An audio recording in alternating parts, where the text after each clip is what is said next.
All right. We are at the top of the hour. We are already recording. Thank you to all the attendees that are here. I might just give it just a second. Maybe just in the chat, if anybody wants to share how they made out with the homework, if anybody did the homework, if there was any aha moments. Um, just as we wait for other people to come in. And then what we will do is we will go into today's material, which is all about transmutation of energy. And then we'll move forward from there. So if there, maybe let's just take a couple people. If anybody wants to raise their hand, I can allow you to talk. If you've done the homework and you want to share anything or ask a question. So you'll have to raise your hand first. And I think I'll be able to see that.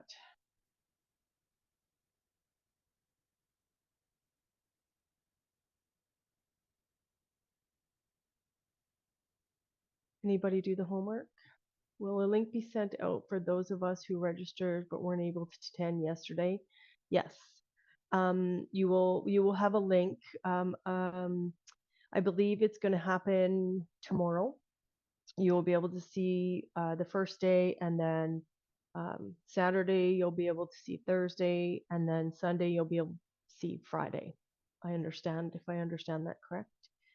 I lost the PDF after the meeting. Okay, I did not. I did the who I am today and who I wrote it out. Okay. So if you did it and you want to chat, okay, there's the link for the PDF. Laura just put it in there. So if anybody oh, Donald raised his hand. Perfect. Donald, you can come and talk. Excellent. Hello. Hey, Donald. Hey, how's it going? I'm well. How are you? Good. Yeah, so I did the who I am today. Um yeah, so what was interesting is like confused about where I'm going, feeling insecure about my own human design knowledge and implementing that with others. Even though everybody I always speak to is always telling me like, "Oh, you're great, like it's great." But yeah. Okay. Personal weight goals, getting healthier. Nice. um, Indifferent towards having money flow through me. That's my current perspective, but maybe I'm trying to change that perspective. So yeah. Okay. Okay. So let's just play this little game, Donald. Hmm. Um, so let's look at it this through a through weight, just because there's many people looking at that as a quote unquote problem in their lives, right? So who is healthy Donald? Who is healthy Donald? And what does healthy Donald do every day to assist his physical body in being well? Hmm. Yeah, so I've been going to the gym and I've been watching more what I'm eating. Yeah. So I'm just taking the steps that I've already taken these steps in the past, but then I fell off the train and now I'm getting back on the tracks. Right. And usually when we fall off the train, there's a self-sabotage that's happening there, Hmm. right? There's a hmm, there's a deep subconscious programming around, if I get healthy, what's going to happen? So the subconscious mind is actually protecting you from healthy Donald. Because when Hmm. Donald was healthy, he might have heard a statement. People might have looked at him. He might have been a center of attention at some time, and it felt uncomfortable. And now all of a sudden, the subconscious mind's going, we don't like that. Hmm. Does any of this kind of ring true, Donald? Oh, yeah. I had a good experience with that. So I was doing the gym for like 7 years, before 2021 around COVID when everything closed down. And Mm-hmm. and at the end of that period of going to the gym, my mind was telling me like, what are you training for? Ah. Yeah. So it was like, you're getting all this healthy, you can run forever and all this other stuff, but like what's it all for? Like what's the purpose? There was no purpose in it. That's what my mind Mm, was telling me. okay. Hmm. So what about running? Anything there that, and again, you don't have to do this on live television in front of the world. Um, however, um, you might want to look at that because this is a statement that I've heard you say previously in the mentorship on some of the coaching calls, and now it's coming up here again. So you might want to look at what does running mean to you? What does running mean to the subconscious mind? Okay. Is there a fear there? What are you running from? Or what are you running towards? Hmm. Okay. And now what's happened? Okay. So if we go a little bit deeper, the subconscious mind creates a concept of self based off of these experiences that have happened in our lives. So once we're clear on it and understand it, now we can flip the script on it and let our subconscious mind know that if we get healthy, it doesn't mean that we're running from something. Hmm. And now we have different conversations with the subconscious mind to reprogram it. Because if we don't reprogram the subconscious mind, you might get to that point of pinnacle health, and then another circumstance happens and knocks you off your pedestal. And now all of a sudden the weight starts to come back on, and you're doing this perpetual momentum continuously because the actual underlying cause has never been looked at and reprogrammed. Does that make sense to you, Donald? Yeah. Yeah, that totally makes sense to me because I have the open gate 20 with the 57 pointing at it. So there's a fear of the future there. And it's like, you're telling yourself, what are you doing all this stuff for? Because but it's not about any of that. It's about just living in the now moment. So that's kind of what I didn't have before, but I've learned now. So Right, right. So I would just say to you, just watch this aspect, okay? And just be really clear and crisp and clean in your thinking as you're going into the gym and as you're moving through this. Because Donald, that's running in the subconscious mind, thinks I have to be healthy because I have to run away. What's going on in the business aspect, in the relationship aspect, right? And then the health aspect. We're always looking at these three key pillars. And of course, there's multiple pillars inside of that. But once we understand the root of it and the underlying cause, now Donald that runs doesn't have to do that anymore in his business, in his relationships, or in his health. yeah, makes a lot of sense. Thank you. You're very welcome. Anybody else want to chat real quick before we get into the transmutation of energy? Anybody want to share their experiences? Mercedes, awesome. Mercedes is also in the mentorship, and Donald is also in the mentorship. So go ahead, Mercedes. Hello, can you hear me? I can. Okay, amazing.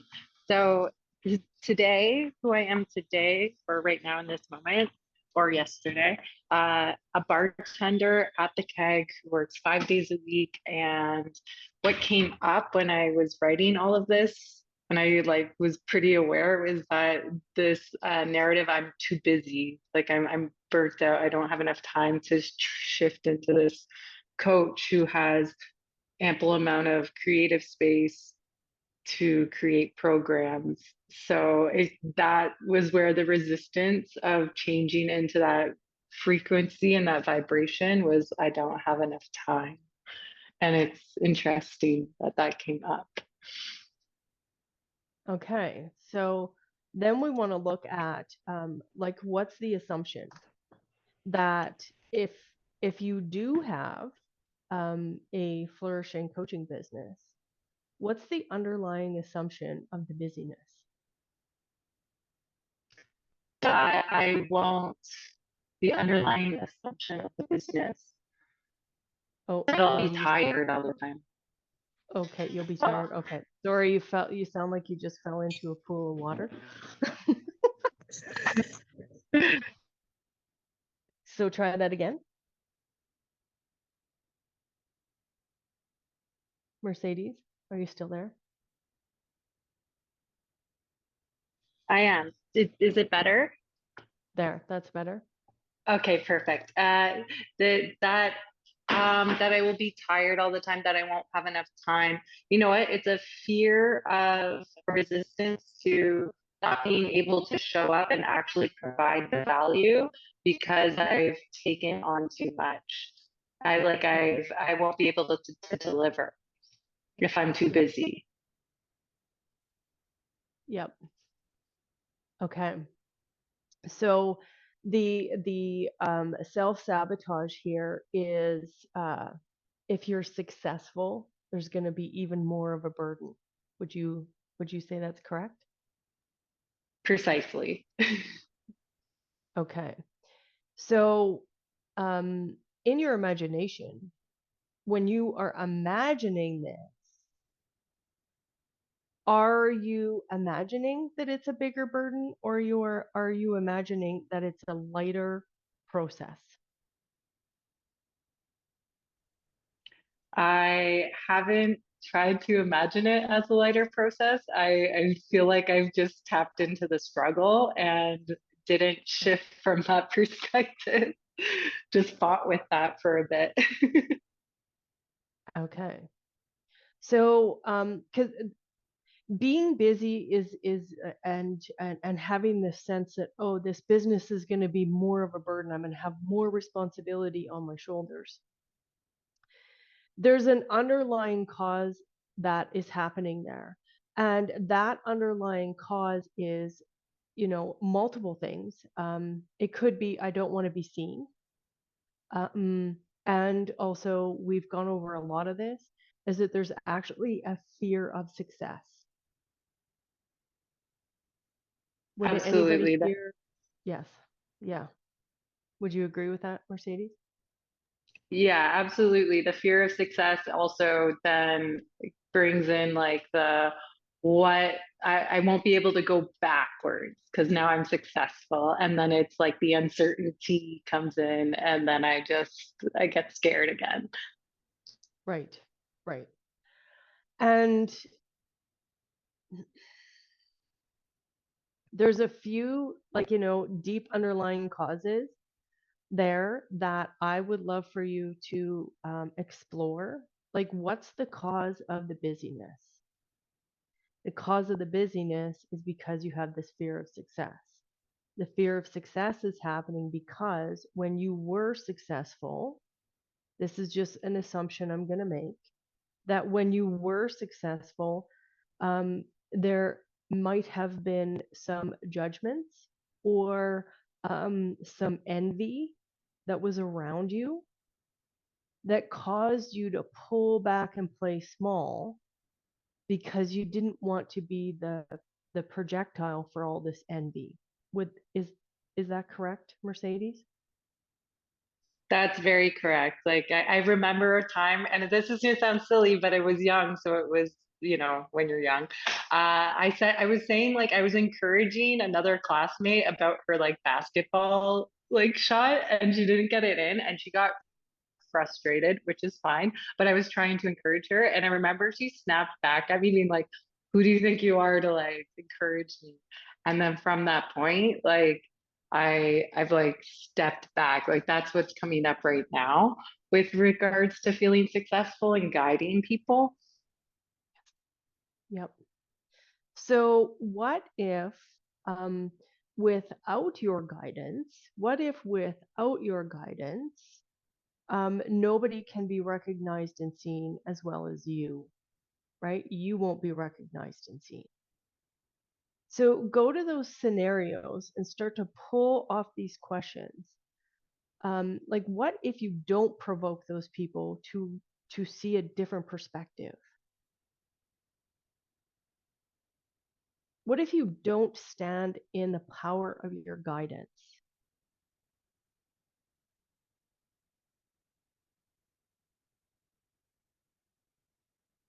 Yeah, that's something I'm gonna sit with, because it's just that it just feels very powerful, and that I need to like ruminate and meditate on that really.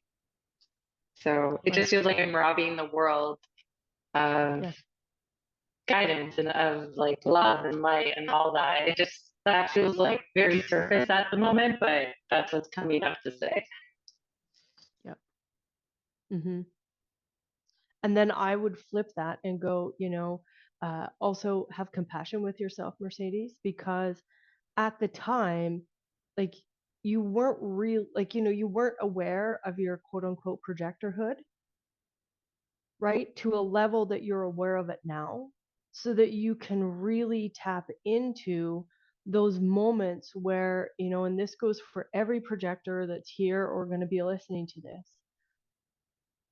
I'm a manifesting generator, so I've not had this lived experience. However, working with projectors, this is what I have heard. Okay, and you guys can correct me if I'm wrong, but it's almost as though that sacral center has a vault door to it. When the invitation is there, the vault door is open, and it is willing to allow in that guidance and that advice. When the vault door is closed, that the advice that you guys give just bounces off, right? It's like this hard bounce off that happens. So the beauty of the projector, as you guys really settle into the profound wisdom that you guys have, is that you guys get really good at timing and being able to tap into when that vault door is open and when it's closed. And I've mentioned this before in the mentorship, but I just want you guys to test this out, because I'm a third line, so I'm going to say things or do things and you guys get to test it out. Is that dropping a disclaimer or a pre-qualification, right? Like, hey, I'm noticing that you're frustrated. So you can open up that vault door in a way that isn't, hey, I saw this and you should be doing that. It's like, oh, I'm noticing that you're frustrated, or I'm noticing that you're spinning your wheels, or I'm noticing that you get really frustrated and angry when you bump up against this. Now what's happened is you're starting to crack the code on that vault, so that when the vault is ready to come open and it really invite you in, you've already started the process. So you already got the first couple keys into that keypad to open it up. And then what's going to happen, Mercedes, is, now all of a sudden, instead of being deeply steeped in that fear, now all of a sudden you can lean into the profound wisdom of your questioning and of your noticing, so that those vault doors open. How does that feel? Oh, definitely spot on. And I really, even though it's a subtle shift, it makes the approach and my perspective on how to show up in my business a little more, I feel like a little more calm when I approach success rather than Yeah. more fearful. Right. Right. Thank you. You're very welcome. Now, somebody else had their hand up, but then they put their hand down. So I don't know who that was, but if they want to talk, you're more than welcome. And then we'll get into some material here today. Oh, they're not coming back. So, all right. So thank you very much, Donald and Mercedes, for playing here with us today. I love it. Thank you. So today I just want to talk about the transmutation of energy. And yesterday we began to talk about this concept of self. Now, I don't want you guys to get confused about the self center or the G center, okay? These are our concepts that we have about who we are. And concepts of who we are can happen whether or not an energy is defined or undefined in your design. Now, I'm going to tell you something that Ra really laid out in his process as he was working with thousands of people and walking through this material. What he found was the conditioning comes in from the open areas of your design. And it comes in there because like that's the space, right? Uh, that's the open areas where it can come in and have a conversation. So it might come in a human being, it might come in a circumstance, it might come in through the wisdom of the transits. So there's different ways for it to be presented in your life. But what Ra always said was be aware that most of the time the conditioning ends up living in your defined spaces. Why? Why does it end up living there? Because what happens is we create a concept, right? We compare ourselves to that other person. We feel like we're not enough in the circumstance. So then all of a sudden we take all of that open area, not self conversation, and we dump it into what's defined in us. And we don't trust our definition. So all of those strengths and attributes become atrophied. Just like if you don't use your muscles ever, and let me tell you, I was fencing yesterday, so there's a few muscles that I don't use very often besides when I'm fencing, and all of a sudden I found out this morning there's some muscles I'm not using and they are atrophying. So it's the exact same thing. When we're not using a muscle, that muscle atrophies. So if we're not trusting the definition, those 26 different activations in our chart, 13 on the design side, 13 on the personality side, if we're not trusting that energy to be represented through us, we fall into this atrophied energy where we start to um, uh, shift our concept of self into trying to be something that we're not. Tim, am I speaking okay here? Yeah, it's Are you making getting me? perfect sense. Yeah, Okay. absolutely. Okay. Yeah. Okay, good. Awesome. Sometimes I can go down a tangent and lose people, but so does that make sense to everybody here? You guys can throw it in the chat. Tim, and if there's any questions you guys want to answer, you can throw in Q&As as well. Tim's here to watch the Q&A. I do have the chat up. So you want to be aware, what is the concept that I am creating about myself due to those other people or those outside circumstances? That's where you want to get really real. Because the moment that you recognize, oh, I created this whole entire story and narrative, and it's actually not who I am. And then when that happens, it's like these tiny little barriers that happen. They begin to interfere with our nervous system. They begin to interfere with our immune system. And then we hit these moments where we self-sabotage, just like Donald and Mercedes were alluding to. These concepts that we create of ourselves, we want $1 million business, but we start getting, clients start attracting into our business, and then we shut off because we self-sabotage. We hit this upper limit because we think, oh, well, those old stories of, well, I'm not enough. Oh, I don't have a defined willpower, so, I can't do it. Well, we all can. We all can do these things. It is how you're going to do it is based off of your design. Okay. So that's why this PDF, in my opinion, of course, because I made it, just kidding, is very powerful because you get to understand like who do I think I am right now? And who actually am I? That's the beauty of design, is helps us break down all of this. Now, I'm not saying that the mechanics, all 26 of those, is quote unquote who you are. That's how you mechanically move about in this 3D world.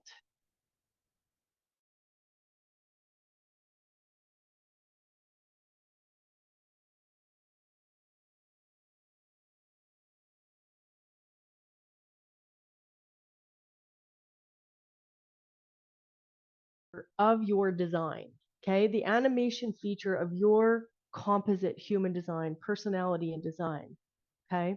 When it comes together, it has so much to do with what we've programmed inside of our subconscious. It has so much to do with that, okay? Depending on what's sitting in that subconscious mind depends on how you are going to really, truly allow your mechanics to interact. Leslie on my back, Tim on my back. She said I froze momentarily. That could be possible. I'm back. Okay. Okay. So I did receive the PDF. Will be emailed later. The PDF is going to be emailed as well. Tim, it keeps putting it here in the chat as well. You guys can grab that. So now we want to look at today, we want to kind of lean into looking at the open areas in our chart differently, because that's where offers and business building and profit potential, that's where it all lies. The definition is how you represent your business, how you represent that energy field, how you show up to teach or role model or interact with your gift, interact with the world. That's the definition. But all that openness, that's the juice of understanding your own business. Okay. So when you're looking at all of the openness, there's this beautiful law called the law of perpetual transmutation of energy. That's exactly what happens in the openness. Okay. We can create a concept of ourselves about an interaction and go, well, I'm not good enough.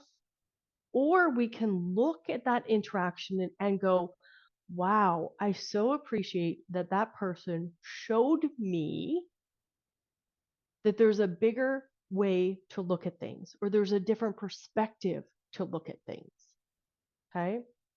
Now, I'm not saying that I agree with the inhumanity that happens on this planet, right? There's lots of suffering and there's lots of death that happens based off of a real low, dense frequency that can take place. And unfortunately, human beings get caught up in that, and they do suffer and sometimes lose their lives on that. I'm not condoning any of that. What I'm doing is helping you see that all of those experiences that come in through your open areas can be transmutated into a different way of looking at it. However, I will put a caveat.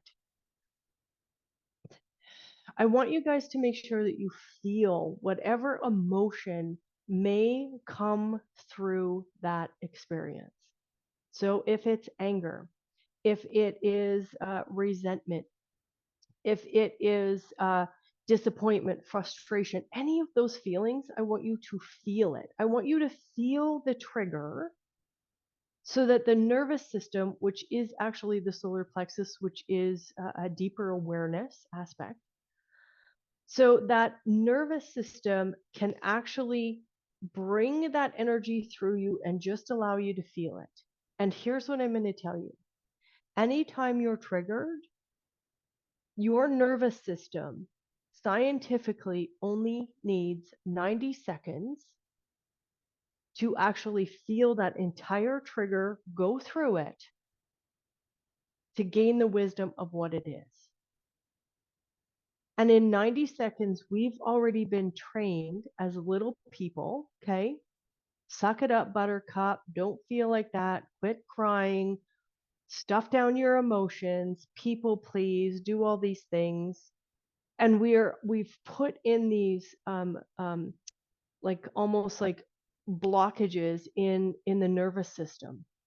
So we feel that trigger and we go into reaction mode instead of allowing for that feeling to just go through and dissipate. And once it has that 90 seconds, you know, let's do this for an example, right? Someone might lose a child or lose a parent, or there might be some grief. Grief is a longer period of time, but that initial shock actually only needs 90 seconds for the nervous system to feel it. Now, the process to go through grief, the process to now process the shock of this, the process of feeling the anger and walking through, that process might take longer because basically that's a mental process. But your physiology only needs 90 seconds. So begin to lean into this as you guys are walking through your shift and transmutating this energy. The minute that you hear your mind say, I'm not good enough, that willpower, right? I'm not good enough. I have to prove myself. You want to just flip the script on this. Oh, I've been in situations like this before, and I've done really well with this situation. Now you start to reprogram that subconscious mind to let go of that reaction and that holding back so that you can have a new experience of it. Kim, do you want to share anything here? I've just mentioned in the chat, for me personally, I've been deconditioning many years with Reiki and what have you. And for me, I find contemplation of the witnessing of my own actions over a period of time allows me to see where I'm entering into things incorrectly or behaving incorrectly. And it is quite a thorough process because you do become aware of, okay, I can see I've got my human design, I can see how I'm designed to work, and it's a long process over many years. But yeah, it's moving into a place of forgiving your own behaviors to then recognizing the definition. And then it just sort of becomes fluid in day-to-day living for me. It's if that makes sense. Yes. Yes. Yeah. Yes. I love the witnessing observer process. Exactly. And that's the beauty of the passenger, right? That is the beauty of design. But in order for the witness and the personality crystal to be a clear observer, right? To actually use that personality, those 13 activations that are there, and actually be that personality, we have to get those people or those concepts of self out of the limousine that is distracting us. You know, I showed that image in our last call and yesterday's call, where anybody that's coming into your limousine and they're partying in your limousine and they are distracting you in your limousine, it is because there was a concept that they presented to you and that you said okay, and you believe it and you let them in. And The that's whole point, you know, go ahead, Tim. No, I was just going to say you're very correct on that. It is this process of witnessing like daily interactions and how you're interacting with others, and then recognizing where you're being taken off center, and almost like reclaiming your power back. Yeah. And this again is my nightly observation in the contemplation of recognizing you could have done that better. made a mistake there, and it just becomes like a fluid process in order for like manifestation to happen, because you're removing all the chinks that are holding you back from the true creational process of manifestation. So yeah, and it does mean that you do have to reduce down, you know, who is holding you back, who are the ones that aren't fulfilling the way you feel about yourself. And like when you enter into that space, are you being silenced, for instance? Are you being pleaded to do something that doesn't really sit well with you? So it really is an observation of how you're interacting in the world. I mean, this is my process. This is for me to share from my own progress in life. But yeah, it really is a removal of things or situations where you're hitting a wall, so to speak, and you recognize that within response or whatever. Yes, exactly. Mm. My internet went unstable there for a second. Okay. So, how do I want to say this now? I love that, Tim, because one of the things that is important through Neville Goddard's work, um, Dr. Joseph Murphy's work, Think and Grow Rich, Napoleon Hill, and a lot of these are mental. I totally get that. However, what we want to do is we want to have that contemplation piece. If that exact same circumstance or situation or conversation were to happen again and you weren't in reaction, that's where you want to go. What would it look like if I didn't believe I wasn't enough? What would it happen if I didn't feel like I have to people please? Now all of a sudden, your imagination and this connection through the manifestation of what it is that you want to bring into your life, it starts to uptick, starts to shift, it starts to move to this new concept and these new high level interactions. Is that what, would you agree with that, Tim? Oh, you're on mute. Yes, again, everything that I share here is my process here. You come to a point where you're moving through life and you're in the contemplation, in the night contemplation, you start recognizing where there is resistance. Where did it not go easy today? And that allows you like a reference point where you can go to and you can observe it in the contemplation and recognize the conditioning versus the definition. And for me, it's been a place of moving to a place of no resistance. Richard would call it easy.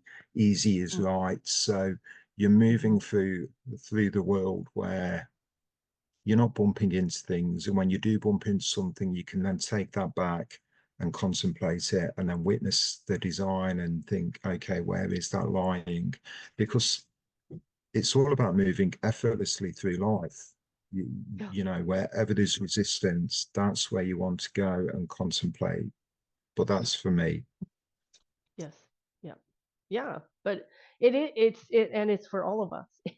It's for all of us to recognize that we are designed to have an ease Yeah. when we allow the mechanics of the design to be present, and yet look at that openness as huge potential for learning and growth and maturation and new patterns.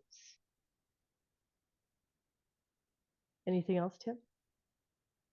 No, you're correct on what you're saying.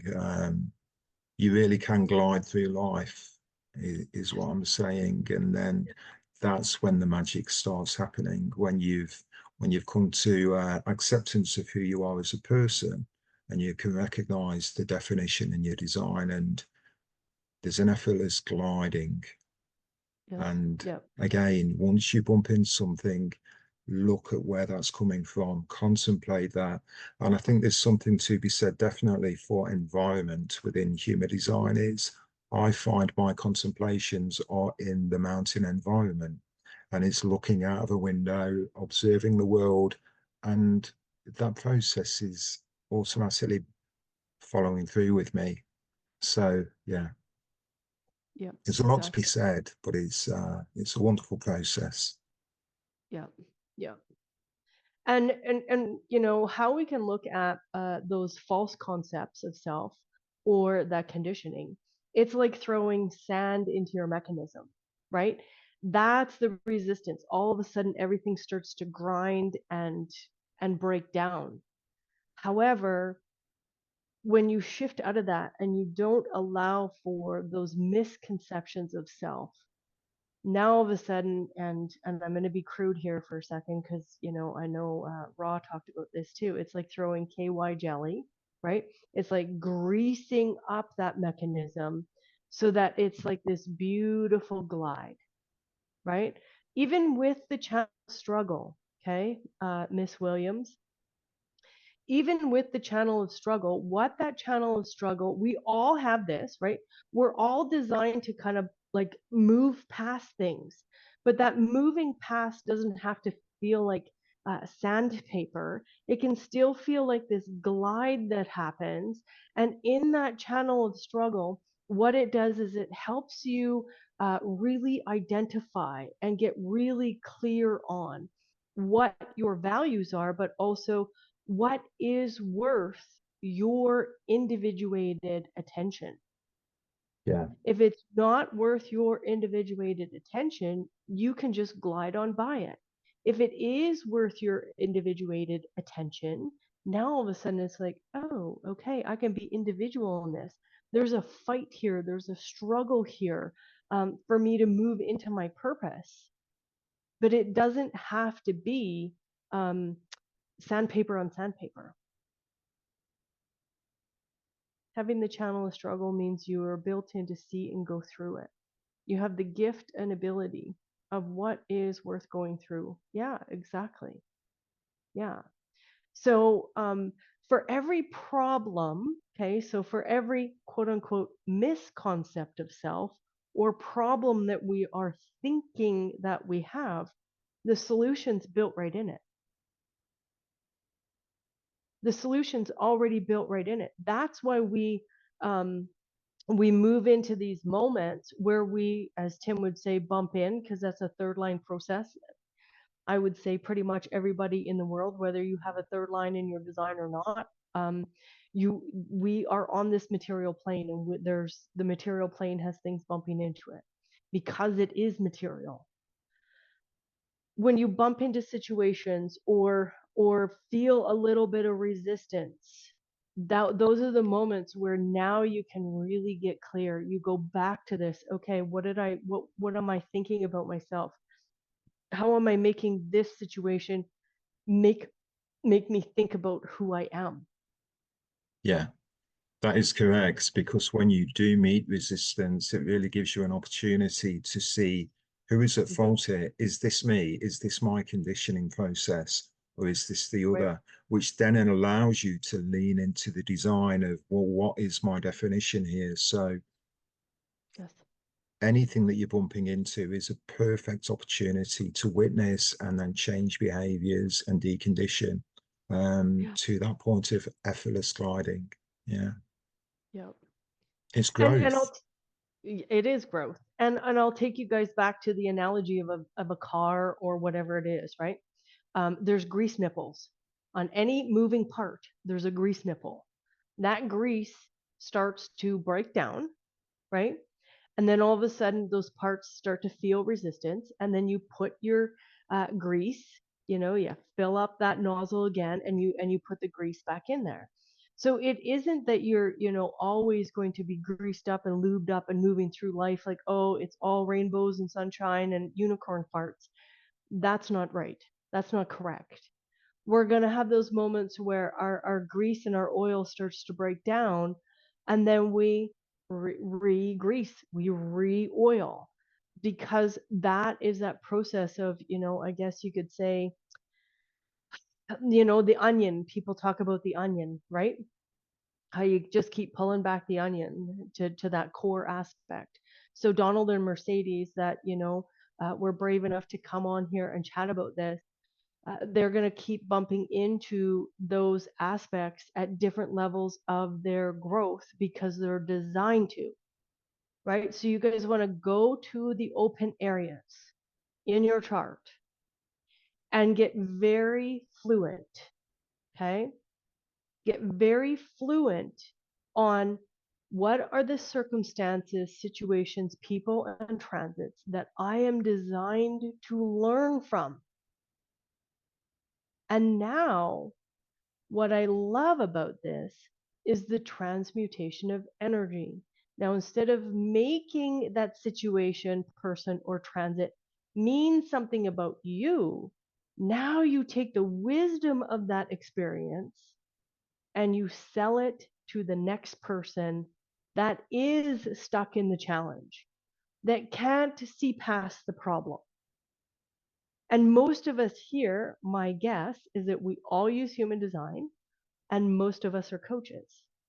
That's the transmutation of energy. So in business terms, the channel of struggle represents tenaciousness. Exactly, Donald. This tenacious movement to still stay individuated, even though the world is saying you have to conform. Individuality says, no, stay individual.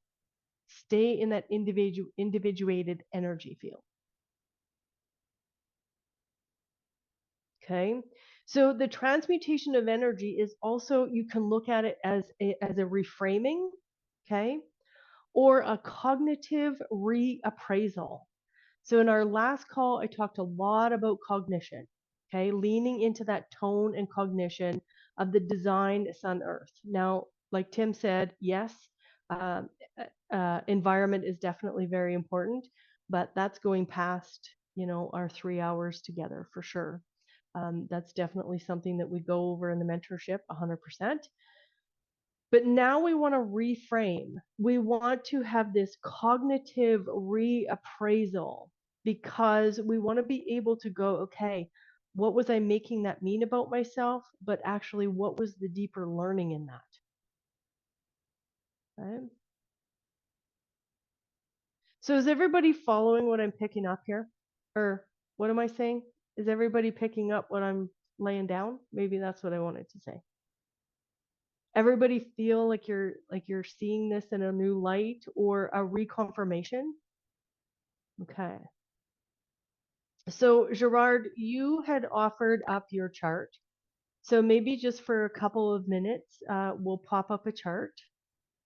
And Gerard is also in the mentorship. So we will pop up. He has given us permission to do that. I'll just pull it up here. Hopefully I have the correct information. I'll just share my screen. So if there is any questions or any concerns, I will take a couple questions at the end. And Tim, I know that you're answering some questions there. All right. Do you see my screen, Tim? Perfect. Okay. Yes. All right. So if we were to just look at Gerard's chart, okay, JP, what you want to, as a business owner, as a coach, you want to look at all of the undefined areas, okay? Because what the undefined areas are going to tell you, okay, is that this is the learning that you have in this lifetime, all the undefined spaces, okay? In the totally open centers, there's a deep wisdom that's already available to you, okay? Just know that. Again, I'm not going to go too far into that. But what if we were to look at JP's chart here, and we were to look at distraction, okay? That's what happens in the head center. The head center is designed for inspiration, and it can definitely get distracted. So one space that JP has here for profit potential is to really get clear on how distractions pull him off of his response. What distracts him? Who distracts him? What circumstances distract him? Again, it's going to be dependent on, his life, but he's got to get really clear here on what are the distractions so that he can take a look at this 64th gate, because anytime you have a dormant gate off of an open center, this is your profit potential. Why? Because it's going to create an electromagnetic. So people that have the 47th gate, okay? People that have the 47th gate, and they have anxiety over futility. What JP gets to do is connect them, okay, and give them assistance on busting through all the confusion and futility that they have. However, how does JP get there? Well, he has to walk through confusion. He has to see how confusion pulls him into distraction.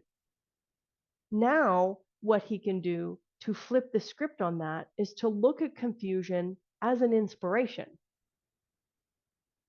As soon as he looks at confusion as an inspiration, he can help people with their futility. But if he's allowing for confusion to be distracting, he's never going to be able to help people that feel like their experiences in life were just futile. So as you walk through your design and you're building out your offers, I know that you guys did a 21-day process with Vicky here through the Bodygraph chart team. These are things you want to be aware of, because you are most likely, so for example, with JP, undefined head, undefined ajna, most likely he is bumping into people with a defined head and a defined ajna. Okay?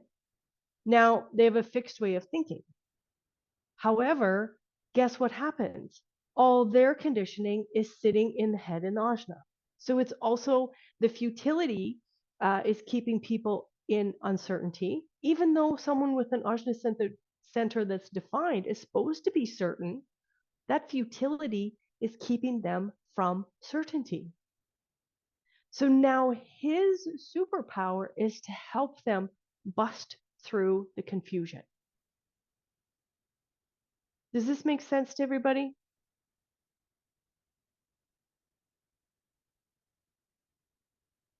So a totally open throat center. I love people with totally open throat centers. I have so many of them in my life. It is so awesome.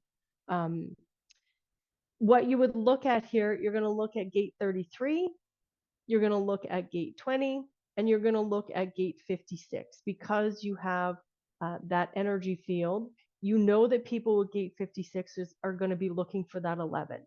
You know that you naturally connect with people that have the 20 because you have the 34 and the 10. You know that naturally connect with 33s because you have the 13. Okay. So JP is now going to be able to help people bust through misaligned actions, miscommunication, misaligned manifestations. And he's going to be able to look at those three particular gates and help them transmutate that action in a different way. Okay. Yes. Are you complete on what you're saying around that? There's a Say what? question. Are you complete around that Yes. question? There's another one here. Tonya asks, can you share the profit potential equation, please? I'm not sure if I understand that question though.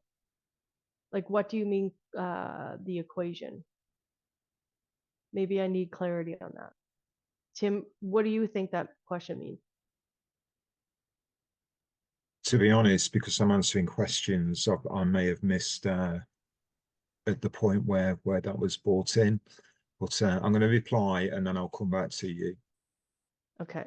So here's why, I showed you guys that. Okay. I showed you guys that because if JP is so caught up in creating a concept about himself that he is so distracted, right? And this is this internal story that he's constantly telling himself. He's missing the opportunities. He's missing the opportunities to take those moments of confusion, that fuel for confusion, and help those people that are sitting in futility. Okay? So he needs to transmutate that energy, right? Reframe how confusion shows up in his life so that he can then go, oh, hey, this is fun. Now I can help people move past futility. So instead of going, oh, I'm so distracted by all these freaking things, I'm so confused, I don't know what's going on, and he keeps creating the story there. Now he goes, I love it when I get confused. I love that sense of confusion because now I can help people that are futile. I can give them assistance on seeing their experiences differently. Okay. So, Leah, ideal clients. So how do I want to say this? Not every one of your clients, like not every one of JP's clients is going to have the 47 mechanically defined in their body graph. Okay. But they are going to have a story about futility that is deeply embedded in their subconscious mind. They may have the 47. Okay. So just like you, Leah, you have the 53 and it's hanging, right? The 42 mechanically is the best person to have, but know that we all live in this sky clock. And at some time, someone might have a story that they can't close off a cycle. They never get anything done. Do you know how many times I've heard this story? 1,000 million times. I never get anything done, blah, blah, blah. There was this one time I got something done, but now I never get it done, right? So not only can you look at the mechanic and go, yeah, okay, that other mechanic is like that other gate, that electromagnetic gate. Yes, it's going to be your like that's who you're going to attract, but not always are they just going to have it mechanically. Okay, it might have been a subconscious process that happened in the transit. Okay. So I don't want to confuse you guys, but I want you to know that there's so many layers here, right, to look at. However, your profit potential and your capacity to earn money, your capacity to transmutate the energy in those open centers, your ability to reframe and take that cognitive reappraisal and flip the script on that. That's where all of the potential to earn and profit and serve your community comes from, is that openness. Okay. How you're going to serve them? You're going to serve them through your definition. Because that's just natural. That's the natural capacity for you to do that. But what you're going to sell them, that's coming from all the openness. But if your concept of self is stuck in all of that openness and you've created a story about all that openness, it's going to be very difficult to flip the script and sell that to someone because you actually haven't resolved it in yourself. Okay? This is the whole embodiment piece that is so important with human design. There's lots of, we can all probably teach on the mechanics, but it's that deeper embodiment piece that totally transforms your business, but also the business and your clients that come into your business. Okay, we are close to 1 hour. So here's what I would love to do. I can take 1 or 2 questions. I probably won't bring up people's charts, but you can come on and just ask a question around this. So transmutation of energy, open centers, that kind of stuff. So anybody want to chat on this? Yes. Okay. Kathy and JP. Okay. Hey, Kathy. Hello. So I just put a question in the chat, but so I figured I'd just ask it here. Mhm. I'm just contemplating what you were saying about the open centers and how that relates to our businesses. So I'm a human design mentor, and I have known that my superpowers are all involved with how I use the I already mentioned I have the configuration of the chart you showed. So I have that 64 hanging 64 on my open head. And then I have a completely undefined ajna. So I know that I'm all about getting through the confusion and that people come to me with that. But now you've got me thinking about so I'm kind of an unusual projector. I'm sure, well, we're all unusual, right? We're all different. So, but I have all the motors except the sacral defined. And I have both my sun gates, the 14 and the 59. I'm cross of uncertainty. I have the 59 and the 59 I actually have 3 times, and I have the 14 as sun gates, so strong energy on my undefined sacral. And then I also have my Mercury gate 9 on my sacral. Then I also have a couple of gates that point to my sacral. So how does all suggesting that we use that in our like messaging, like this idea of putting those things together and how? So that's going to be a big part of your offer. Okay. Messaging, I can do a whole nother class about that. But this is the offer. So what you're designed to do is to actually help the generators and the manifesting generators that are so stuck in frustration. You're going to help them to quit using their resources and their intimacy and their focus on things that do not bring them a sense of love and Satisfaction.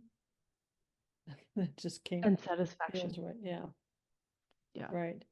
And that, and so that's my big message this year is my hashtag is radical self-trust, right? Like this idea of knowing who you are and what you're willing to accept and not settling for something that compromises who you are, right? Right. And it's the deconditioning, the pulling back of the layers, because we actually don't know who we are just off of the mechanics. We have a pretty good idea of how we are going to interact in the world, but who we are is always going to be this deep subconscious look at what kind of concepts do we have in there. Yeah. Right. Okay. Because yes, you're a projector, yes, you're a guide, but is that who you are? I would say that who you are is a little bit deeper. Yeah, I feel that definitely. Okay. Yeah. Did that help you, feel that, Kathy? Yeah, definitely. I feel that who I am is really more reflected in my channel of inspiration, but that's another subject. So thank you. Yep. And yes, definitely, right? Like our strengths, like I'm not saying that the design, that's not what I'm saying that the mechanics are there's just a deeper level than the mechanics of quote unquote who you are. That's I could go farther into it, but I'll leave it at that. JP. Hello, can you hear me? Hello, I can hear you. Right, thank you. So you had my chart up, and I work with my wife. We have a business called the Self Trust Company. We created a system called the Self Trust System a few years ago. But before that, I was doing my own consulting, getting clients on my own, and we kind of had our own independent businesses. And then I went back and got a full-time job. But over the years, we've kind of still been working together. So my question is around, and she also has a closed ajna and a closed throat. Yep. And we work together, but there would be a lot of, let's just call it struggle, around the direction. And we both have our own independent ideas, and she would have a certain way she would want to do things. And I'm open, but not necessarily thinking her way was the best, but not wanting to step on her toes. And I feel like I'm finally getting through, as you were saying, all the confusion in my direction. And based on reviewing my chart, I've kind of like broken off. It's like, okay, this is your part of the business. I'm starting my own section, and this is where I've kind of gotten out of that confusion. I'm able to just focus on what brings me joy. So I guess my question is more around, my wife has the closed asthma and throat. Mhm, How can mhm. I work with those individuals, with my open centers? So you want to take the wisdom, what are they presenting to you? And then you get to make a response decision on whether or not their fixed way of thinking and speaking and communicating is correct for you or not. Maybe one of her ideas might be really great. Maybe one of her processes might be really great, but maybe not all 100 are really great. So you might, respond to only one of those aspects. That's the beauty of design, is that you get to choose and make the decision on what you're going to interact with.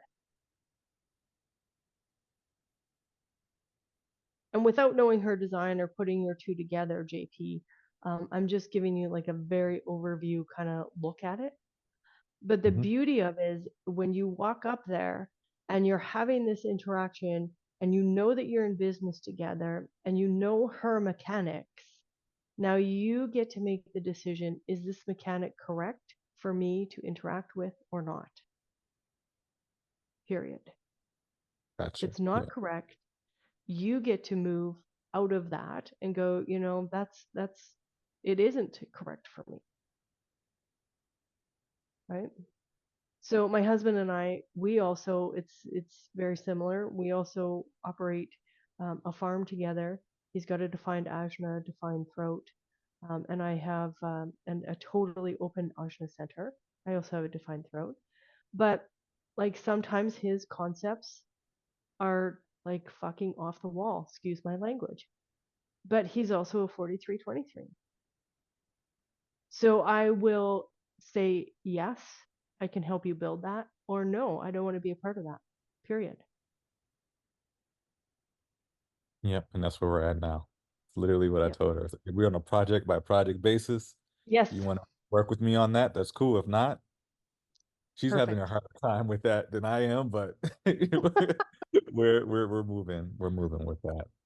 And Yep. something that also resonated with me was you were talking, me having the open throat and open head in my professional life. I'm pretty much like the middleman between engineering teams, product, uh, sales, HR. I Mhm. literally translate requirements to all these different groups and communicate the message differently to the group depending on who they are. Beautiful. That is the magic of a totally open throat. You guys can morph your communication style as needed. Beautiful. Thank you for sharing that, JP. Thank you. Okay, so today I don't really have any homework for you guys, okay? But you can continue to play in the self concept and all of the openness because now that you understand how this works, okay, Now that you understand that the conditioning aspects that walk up to us, those people that we are designed to interact with, those circumstances we are designed to interact with, the transits, they come to us, they are presented through our openness. We get to decide whether or not we are going to interact, just like we said here with JP. And then from that aspect, now you get to grok the wisdom. You get to flip that wisdom, and now you get to teach it or sell it to someone else. However, the moment that the subconscious mind, the moment that you create a story about it and drop it into the subconscious mind, because the subconscious mind has no filter, you have to consciously be aware. Your personality crystal has to consciously be aware all the time and observe the thoughts, observe the interactions, observe how you're interacting in this world.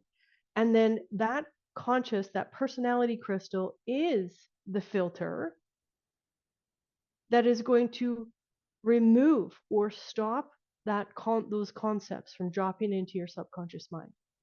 So if you're comparing yourself, thinking, oh, I'm not enough, oh, I have to hurry, oh, I can't let go of this, I have to follow someone else's direction, I'm not good enough for this, oh, I got to take this action, whether it's right, wrong, bad, right, or right, wrong, bad, or good. All of these things start to happen. Now, all of a sudden, the subconscious mind is stuffed with all of these things. And then you get super, super bogged down in all this stuff, and almost impossible to transmutate the energy because the cellular structure is so full of garbage. Okay? We clean out the cells by understanding what concept we have of ourselves, right? What are all these concepts, false and real, so that we can clean out that junk drawer, so that now when things come towards your openness, you can transmutate them, sell them all day long, every day, to whom you need to sell them to. Okay? Phew, that was good. Everybody feel that you got what you needed out of this class? Everybody feeling good? Tim, is there anything in the Q&As that I might need to There have been a couple of questions that I've tried to get people to put their hand up, but I'm not sure whether they're coming through. Anonymous attendee says, my unconscious son is gate 26, undefined will center. I often have a challenging time connecting with my own value, but seem to be able to help others see their own and market themselves accordingly. Based on what you've said today, does that make sense? It does make sense. However, I would love for you to go to that deeper aspect and look at what is holding you back from recognizing your own value. You want to understand what's in that subconscious mind, who told you you weren't valuable, okay? And here's what's really interesting on the material plane, okay? Especially with that 26, the ego center. Sometimes, like, for example, creating like PDFs and creating courses and that kind of stuff, that's what I do. I've had like feedback that's been kind of gruff. Well, guess what?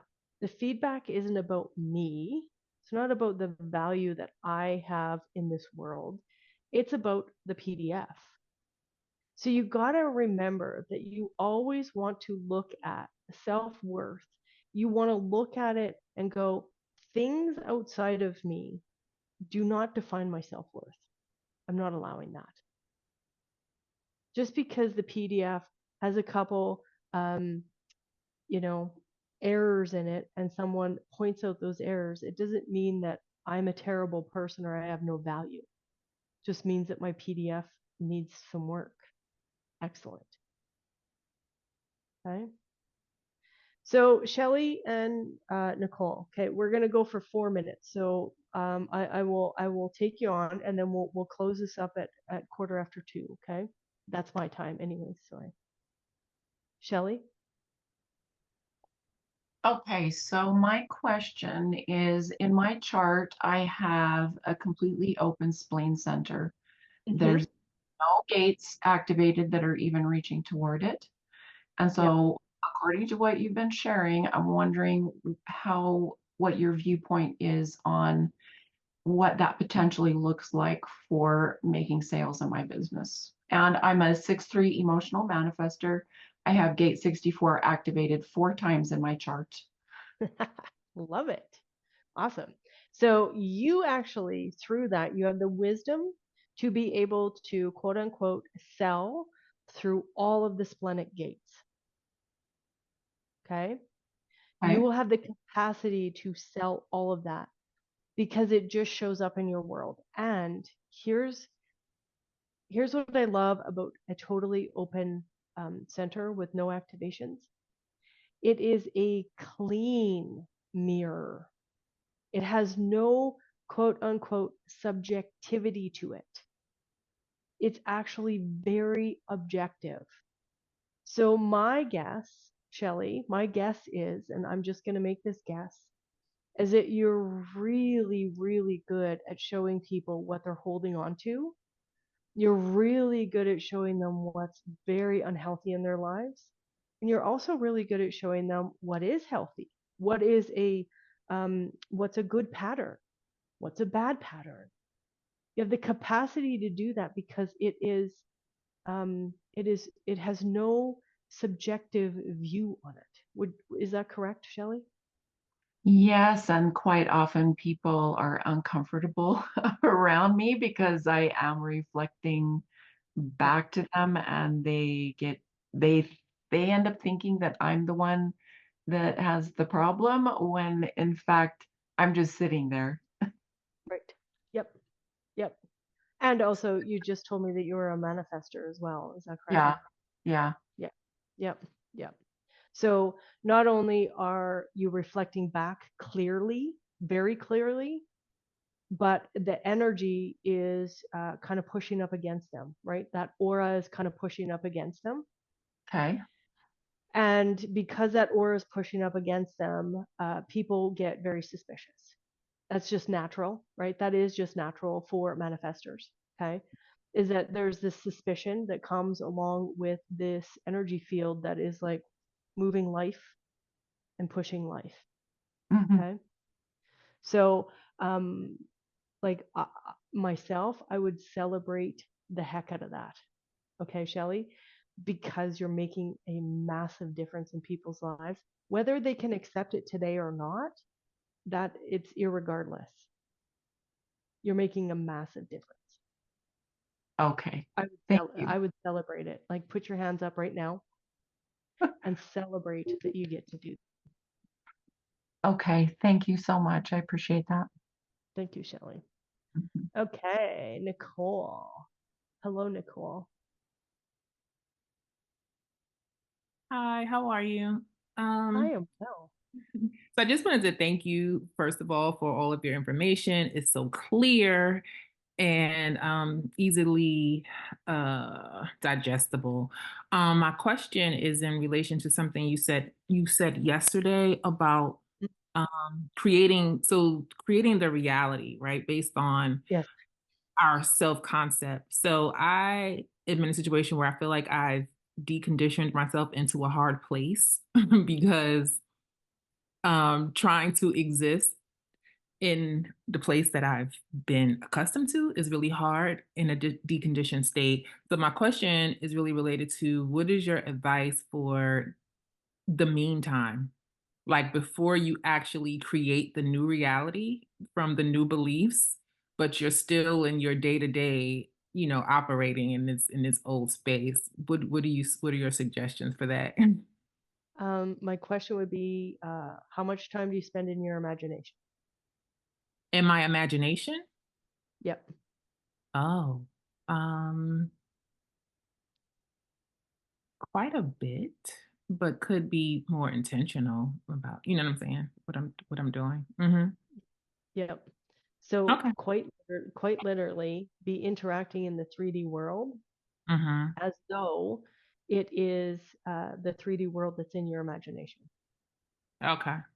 And then what's going to happen is you're going to notice that the concretized 3D world shifts to what you already are seeing in your 4D, 5D dimensional imagination. Got it. Sounds easy enough. Thank you. And it's just us being like, it's just reprogramming, right? Like we would never stop a 2, 3, 4, 5-year-old from playing in their imagination, right? We encourage it. We're always like, oh yeah, that's so fun, right? We're celebrating them, we're loving it. And then all of a sudden we go to school and we get banged out of that. Mm-hmm. All right. So Thank you. now it's to just give yourself permission to be that 3, 4, 5-year-old child that plays in their imagination as much as possible. Got it. Thank you. You're welcome. Okay, so tomorrow you guys get an entire hour to just ask Tim and I questions. The beauty of this is you are dealing with two people that have right brain, body, right mind. So we do best when we are asked questions, information is pulled out of us. And this is kind of how the mentorship actually operates, is a lot of question based, because there's so much stored in that right variable. All right, so just know that we will be back here same time. I really, really appreciate everyone who stuck around and who came on for day number 2. Hopefully day number 3 we can hold space for this amount or more people. And I really appreciate everyone's comments in the chat. And great. Tim, is there anything that needs to be cleared up before I close off? There is one question sat in the tray, and it's how do you navigate communication with an undefined throat and defined headspace, crown, and ajna? It seems like I continuously have communication issues, especially in relationships. In business, I find it difficult to communicate my ideas clearly. I am a 2/4 emotional projector. You want to look at that totally, or like those open areas, okay? And as a projector, what you're going to notice is that each invitation is going to have a different flavor. And you'll be able to reflect back the wisdom that needs to be said based off of your capacity to really hone in on the frequency and the tone of those invitations. That is so important for a projector, is understanding how are those invitations showing up? Are they genuine? Are they not genuine? And then you will no longer struggle with that openness, because it now becomes the source of wisdom and this place where you transmutate the energy. And that can happen like this as you decondition. That transmutation is taking place right now because you're not making the story about it of you. You're actually just showing up and allowing it to transmutate. All right, peeps, are we happy? Everybody's good. Thank you very much for your time and your space. And hopefully we'll see everybody here tomorrow. Thanks, Gitas. Thanks, Tim. I love it.